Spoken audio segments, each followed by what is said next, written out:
অনেকে রোজা রাখে কিন্তু নামাজ পড়ে না, তাদের সম্পর্কে কি বলবেন? রোজা রাখে কিন্তু নামাজ পড়ে না, এদের সম্পর্কে বলবো তারা লুঙ্গি খুলে পাগড়ি বাঁধছে।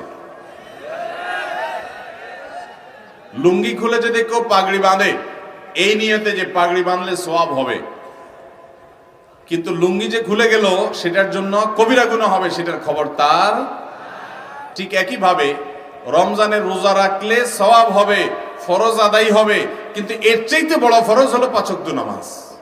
তা আপনি সেটাই যদি বাদ দিয়ে দেন তাহলে এই রোজা রাখলেন, তাহলে এর চাইতে বড়টা বাদ দিয়ে আপনি কম গুরুত্বপূর্ণটা করলেন। ওইটার তুলনায় এটাও ফরজ, কিন্তু ওইটার চাইতে কম গুরুত্বপূর্ণটারে গুরুত্ব দিলেন, আসলটারে গুরুত্ব দিলেন না। আপনি পাগড়ি পরার গুরুত্ব বুঝলেন কিন্তু লুঙ্গি পরার গুরুত্বটা বুঝলেন না। আল্লাহ আমাদেরকে লুঙ্গি পরার গুরুত্ব বুঝার তৌফিক দান করুন, নামাজের গুরুত্ব বুঝার তৌফিক দান করুন। অনেক ভাই আছে নামাজের গুরুত্ব তাদের কাছে, কিন্তু উনি রোজা রাখে। রোজা রাখে এটা ভালো কথা, কিন্তু তার চাইতে ভালো কথা হলো নামাজ আদায় করা। একজন রোজা রাখে নামাজ পড়ে না, এই লোক খারাপ।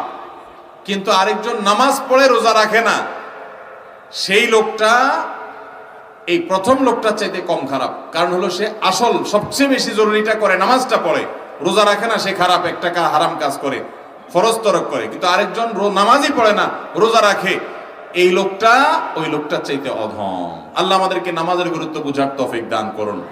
ঈমানের পর নামাজের চাইতে গুরুত্বপূর্ণ কোনো কাজ মুসলমানের কাছে থাকতে পারে